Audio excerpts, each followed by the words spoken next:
Jesus promised the Holy Spirit. If you love me, keep my commands, and I will ask the Father, and He will give you another advocate to help you and be with you forever, the Spirit of truth. The world cannot accept Him because it neither sees Him nor knows Him. But you know Him, for He lives with you and will be in you.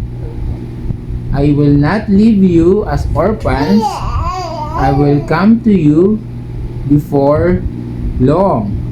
The world will see me because I live. You also will live. On that day, you will realize that I am in my Father, and you are in me, and I am in you. Whoever has my commands and keep them in the one who loves me, the one who loves me will be loved by my Father, and I will love them and show myself to them.